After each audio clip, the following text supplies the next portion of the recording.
പിതാവ് സമാധാനപ്രഭു എന്ന് നാമങ്ങളോടുകൂടിയ ഇമ്മാനുവേൽ എന്ന് പേർ വിളിക്കപ്പെടും എന്ന ദൂതവചനം ശ്രവിച്ചുകൊണ്ട് ആ സാഫല്യ മുഹൂർത്തത്തിന് സാക്ഷി വഹിക്കുന്നതിനായിട്ട് പുറപ്പെട്ടു പോയ ആ വിശുദ്ധരായ രാജാക്കന്മാരുടെയും ആട്ടിടയന്മാരുടെയും സന്തോഷമായ ആ നിറഞ്ഞ ആ സമയത്തെ ഓർമ്മിപ്പിച്ചുകൊണ്ട് രക്ഷാകരമായ ദൗത്യമായി രക്ഷകനായ യേശുക്രിസ്തു ബേത്ലഹേമിൽ പിറന്നു. അത് നാം ക്രിസ്മസ് എന്ന രീതിയിൽ എല്ലാ വർഷവും ആഘോഷിക്കുന്നു. ആ സന്തോഷത്തിൽ പങ്കുചേരുന്നതിന് വേണ്ടി അവരോടൊപ്പം ചേർന്ന് ഹല്ലേലൂയ പാടുന്നതിന് വേണ്ടി ആണ് നാം ഈ സന്ദർഭത്തിൽ ഇവിടെ ഒത്തുകൂടിയിരിക്കുന്നത്.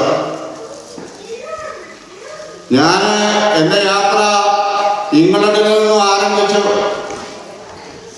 ഞാൻ മിഡിൽ ഈസ്റ്റിൽ പോയി, ലാറ്റിൻ അമേരിക്കൻ രാജ്യങ്ങളിൽ പോയി, ആഫ്രിക്കയിൽ പോയി, യൂറോപ്പ് മുഴുവൻ പോയി, ഇന്ത്യയിലും പോയി. ഇന്ത്യയിൽ ചെന്നപ്പോൾ അവിടുത്തെ പല പ്രധാനപ്പെട്ട മതമേലധ്യക്ഷന്മാരെയും എനിക്ക് കാണുവാനായിട്ട് സാധിച്ചു.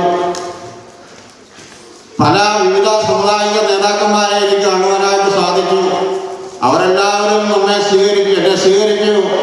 അവരെല്ലാവരും പറഞ്ഞ ഒരു കാര്യം, ഞങ്ങളുടെ മക്കള്, ഞങ്ങളുടെ സഹോദരങ്ങള്, ഞങ്ങളുടെ മാതാപിതാക്കള് ഇവിടെ നിന്നും ആസ്ട്രേലിയയിൽ പോയിട്ടുണ്ട്.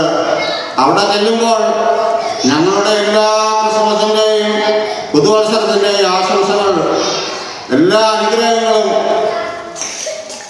ഉണ്ടാകുവാനായിട്ടുള്ള ആ ആശംസകൾ അവരെ അറിയിക്കണം എന്നവർ പറഞ്ഞു. ഞാനത് സന്തോഷം സ്വീകരിക്കുകയും ചെയ്തു. അത് അപ്രകാരം ഞാനിപ്പോൾ നിങ്ങൾക്ക് നൽകുകയും ചെയ്യുന്നു. അതോടൊപ്പം തന്നെ ഈ ആസ്ട്രേലിയയിൽ ഞാൻ ബ്രിസ്ബനിൽ നിന്നാണ് ഇപ്പോൾ ഇവിടെ എത്തിച്ചേർന്നിരിക്കുന്നത്. ഇവിടെ ഇത് എൻ്റെ അവസാനത്തെ പൊതുപരിപാടിയാണ്. ഇത് കഴിഞ്ഞാൽ ഞാൻ വീണ്ടും ഇംഗ്ലണ്ടിലേക്ക് തിരിച്ചു പോകും.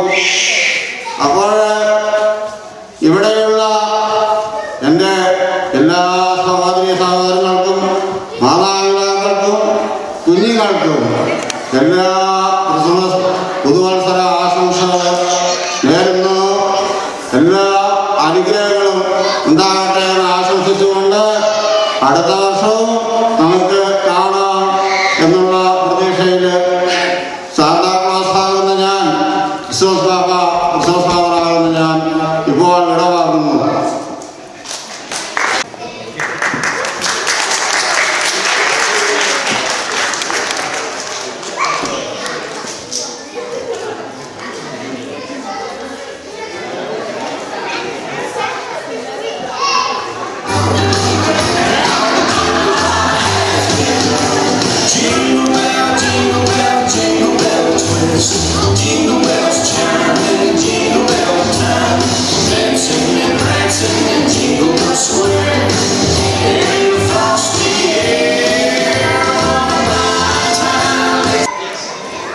പ്രിയപ്പെട്ട മാതാപിതാക്കളെ, കൂട്ടുകാരെ, മനുഷ്യകുലത്തിന് രക്ഷകനായി ഭൂമിയിൽ ജാതകനായ ഈശോയുടെ തിരുവെത്തുന്നാൾ നാം ആഘോഷിച്ചു കഴിയുന്നു.